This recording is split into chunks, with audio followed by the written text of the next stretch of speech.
Hey everyone, welcome back to our Roblox Studio beginner series. Today we're going to create a classic Roblox obby or obstacle course. Obbies are super fun and a great way to practice your building and scripting skills. We'll design a simple course with jumps, hazards, and checkpoints to keep the player on their toes. So let's get started. First, let's create the base platform for our obby. In Roblox Studio, insert a part into the workspace. This part will be the starting platform where players begin the obby. Use the scale tool to resize the part to make it large enough for players to stand on. I'll also change the color to green to indicate that it's the starting point.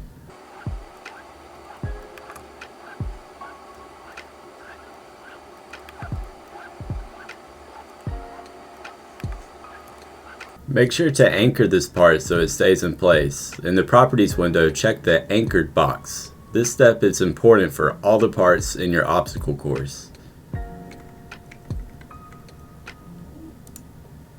Next, let's add our first obstacle, a series of lava jumps. I'm going to insert a long rectangular part, which will represent the path that the players should take, and then I'm going to add in a series of parts which will represent lava.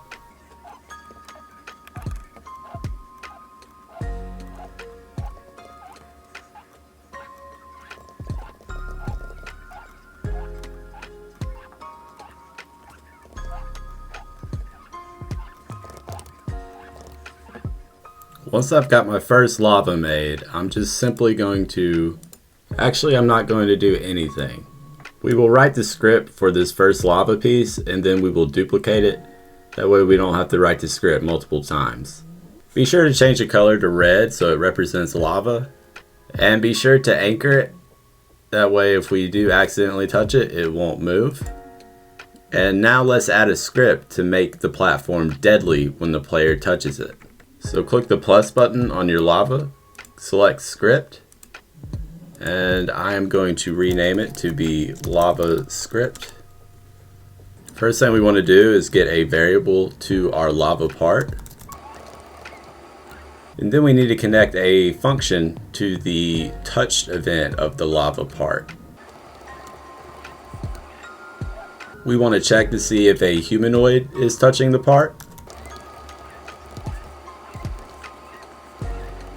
And if it is a humanoid that is touching the part, we just want to set the humanoid's health to be 0, which will instantly kill the player. This script uses the touched event to detect when a player touches the lava. If the player has a humanoid object, we set their health to 0, which resets them to the start of the obby. Let's test this out and make sure it's working.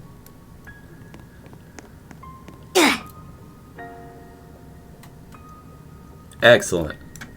Now we will simply duplicate the lava part by pressing Ctrl D, and then we will move it to where we want it.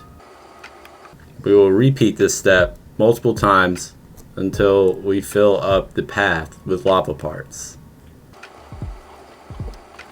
Let's test it out once more.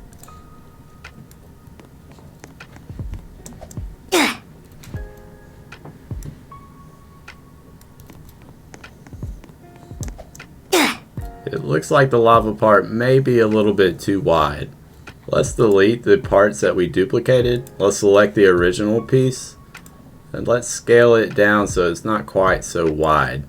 Let's go to our model tab and let's turn on snapping, and we'll do 10 studs, and we will simply duplicate this piece and move it in increments of 10. Let's hit play once more and test it out.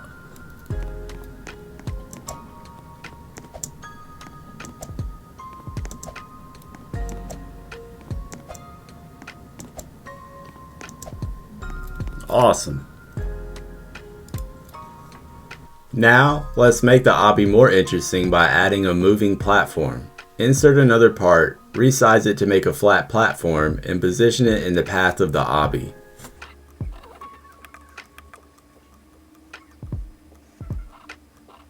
Going to turn snapping off so I can move it more precisely. And I'm going to make it blue. Let's rename the part to be moving platform.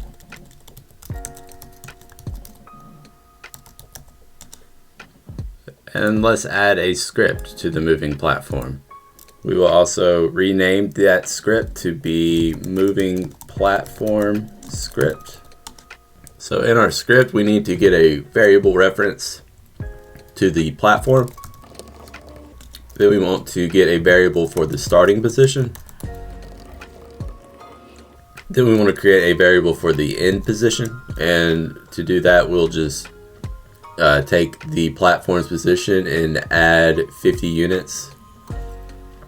Or let's do this, local. So this will be how far our platform moves. And then we'll say local end position. Then we need a time in seconds to move to the target position. And we are going to use a body position to move the platform. This will allow us to use physics. In other words, it'll make it so we will move with the platform. We need to set the max force of the body position, and we're just going to use infinity, math.huge.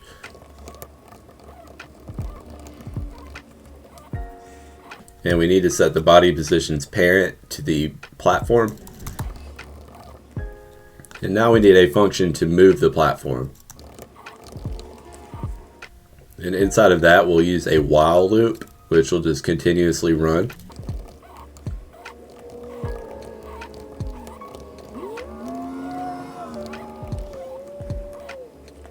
After this, we want to wait a duration of the movement.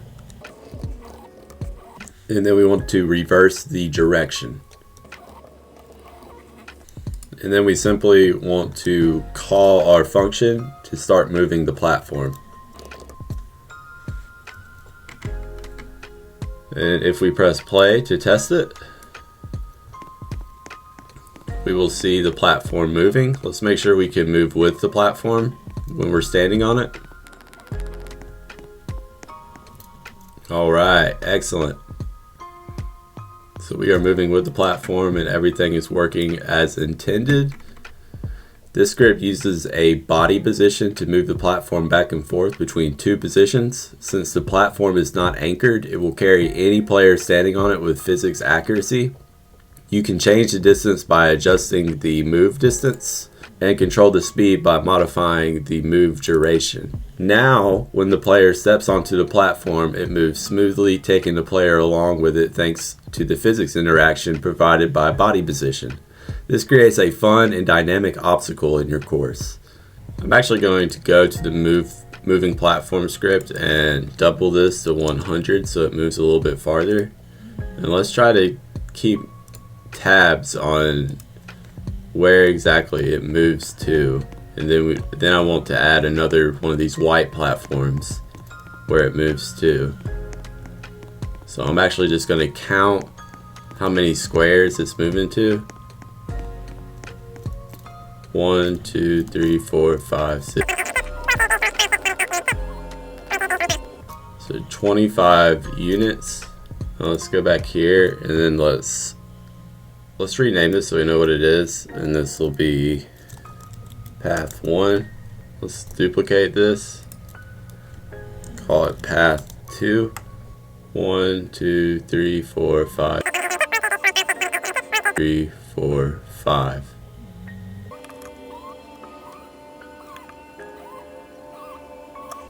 Let's test that out. It looks pretty good from here. Let's get a little bit closer.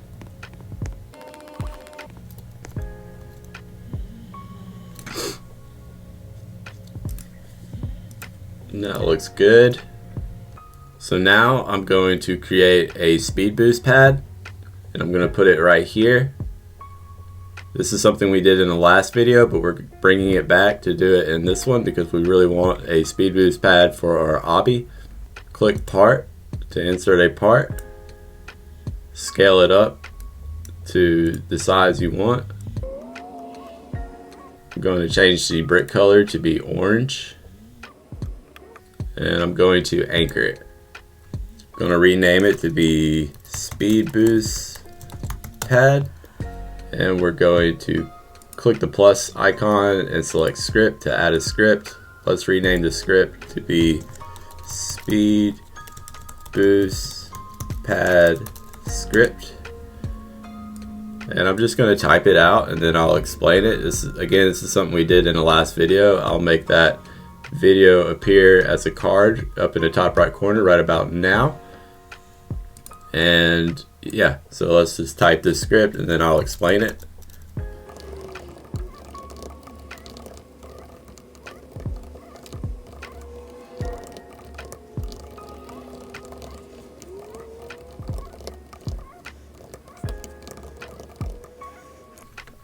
So again, this script listens for the touched event and finds the player's humanoid and temporarily sets their walk speed to a higher value. After a short delay, it resets the walk speed back to its default value, and you can adjust the boost speed variable to make the player run faster or slower and change the delay to control how long the boost lasts.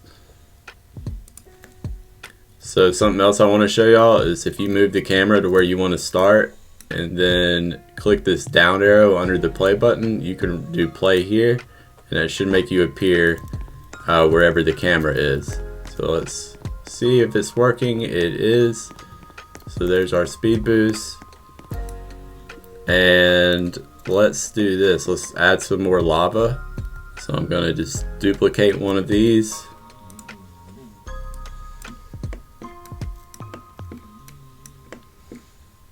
And I'm going to move it over here. I'm going to rescale it to be a little bit different. Let's go to snapping and turn it on, and let's do 5 studs at a time. Let's turn snapping back off.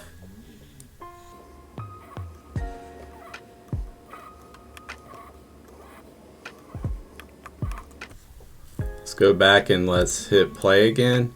I'm just going to do play here.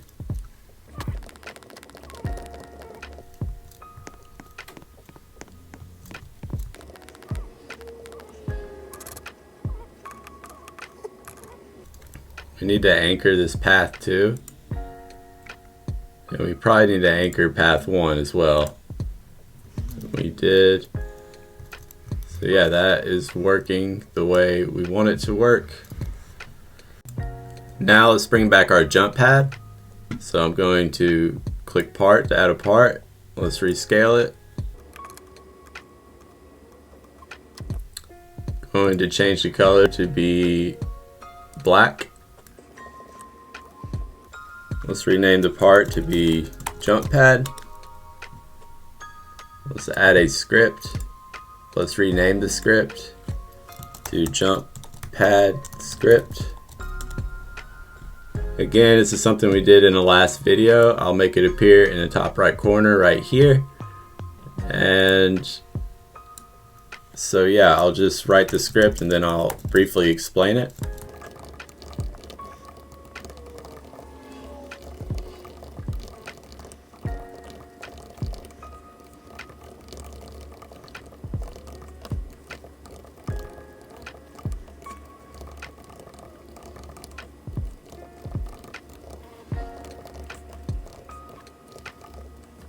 So again, here's how it works. When the player touches the pad, this script finds their humanoid root part and creates a body velocity object to apply an instant force upwards. We use the game:get service debris to automatically remove the force after a short delay, ensuring it only pushes the player once. So if we hit play, we're going to do play here.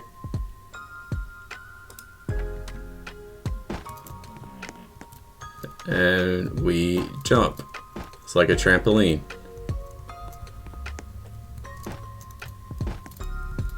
So we kind of just want to estimate how high we're jumping, get a feel for it, because I want to put a platform up here.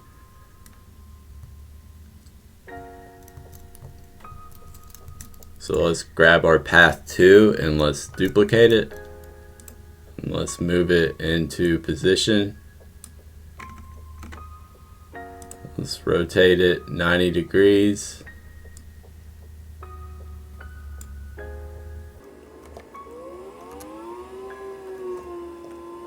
And then let's bring it up a little bit.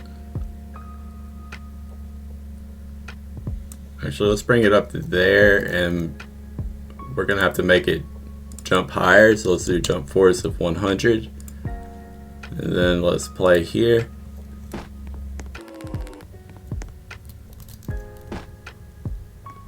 Hey, perfect.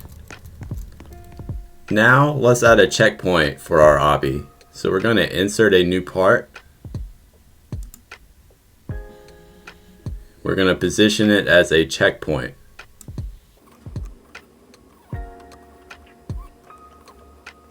I'm going to change its color to green to indicate that it's safe.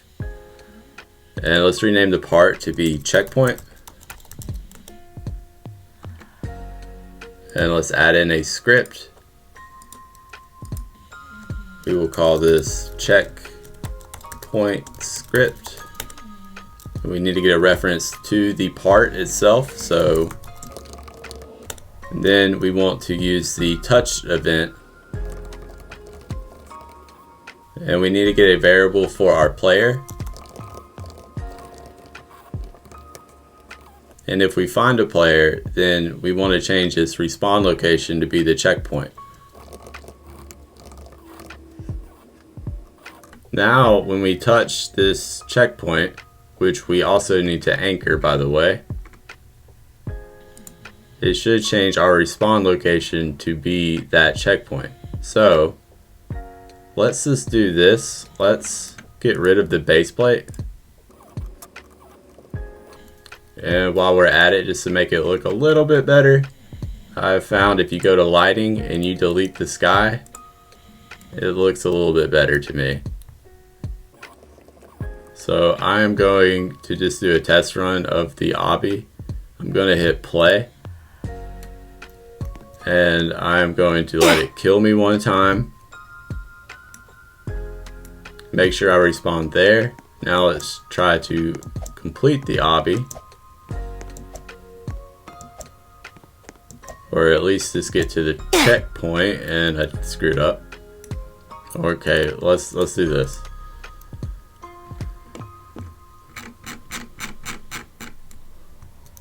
We will spawn here.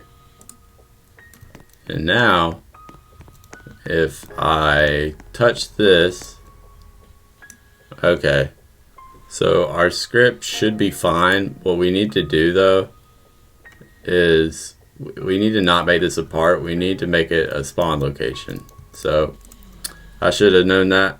So that's my fault. So let's just delete. No, not delete it, 'cause it's going to delete our script with it too.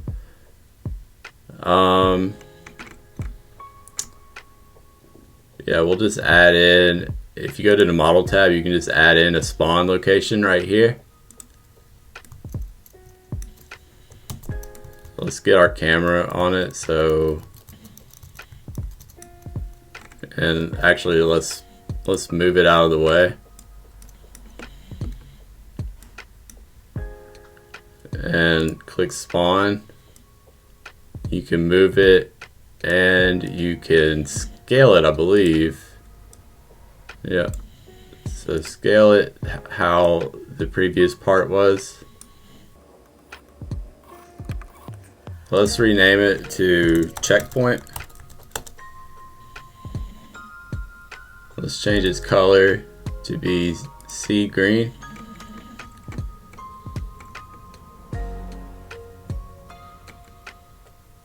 It's anchored by default. So now we just need to go to our other checkpoint, find the checkpoint script and drag it as a child of this new checkpoint.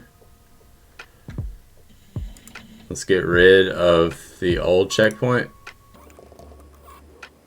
And then I'm going to play here. And let's test it out one more time. So I didn't get any errors. So now if I die, let's see if I go back there. I did. Wonderful. The checkpoint is working. Well, let's double check. Let's just do a regular play. Great, we spawned over here, which is what we wanted. And let's just try to do a test run. Let's try to actually beat it this time.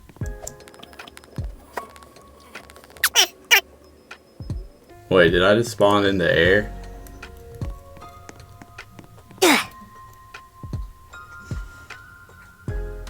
Ooh. So when I die, I go to the checkpoint. That's not what we want. So let's scroll down. There might be a setting in here. So to fix this issue, we can actually do this without touching our script. So just select your first spawn location, press F to zoom in on it. And you just want to scroll down to where you see the teams section of the properties window. And you want to check allow team change on touch. You want to uncheck this, the neutral box, uncheck it. And set the team color. I just did the first color right here to be earth green. And then you also want to go to your checkpoint and you want to do the same thing, except just choose a different color. It doesn't matter what color, just choose any color.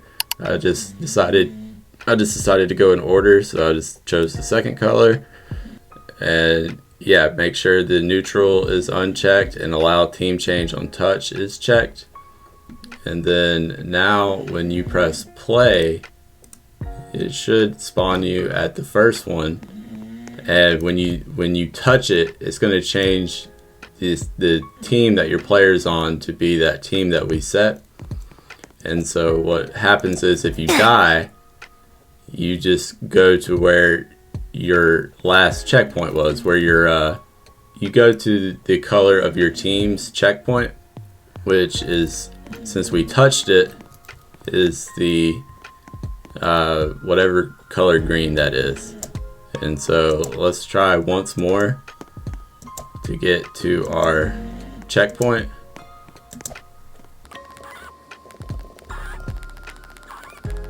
And I must have not anchored the jump pad. So let's go to our jump pad. Let's scroll down, and sure enough, it is not anchored. So let's try it again.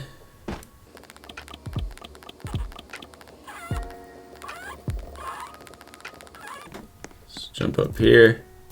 Oh no.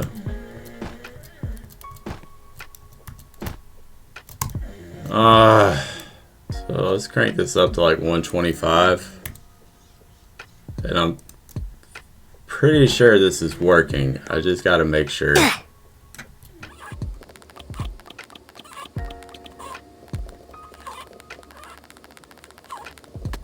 Alright, so now we have touched the checkpoint. Let's die. Let's just go touch some lava.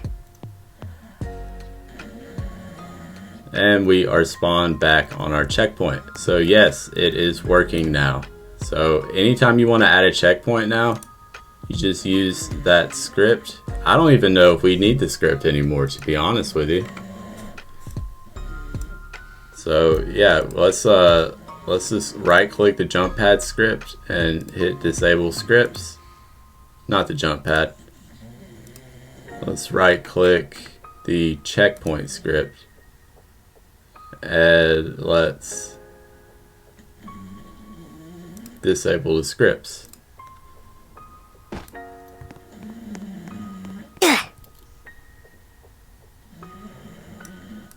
Alright, and once more.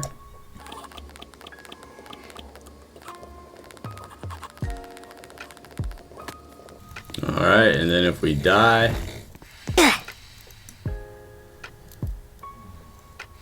yeah, so we actually did not need a script for that. That's how you can make checkpoints without scripting. So every time you would want to add in another checkpoint, you would just do the same thing. You would just make sure that it was not a neutral one and that allow team change on touch is checked. And then you just change the color to be a color you haven't chosen yet. And then when you touch that checkpoint, it'll switch the team of the player to whatever color you set here, and it will, if you die, you'll just respawn at this one, since that's the color, the team's color that you are now a part of. So let's just delete this checkpoint script. Sorry for wasting your time with that, but it was still a good practice. Today we designed a simple obby with some essential features: lava jumps, a moving platform that carries the player accurately using physics, a jump pad, speed boost pad, and checkpoints to make the challenge more forgiving. These elements form the building blocks of many great obstacle courses. Feel free to get creative with your obby, adding more obstacles and experimenting with different mechanics. If you found this tutorial helpful, don't forget to like, subscribe, and hit the bell to stay updated with more Roblox Studio tutorials. Thanks for watching, and I'll see you in the next one.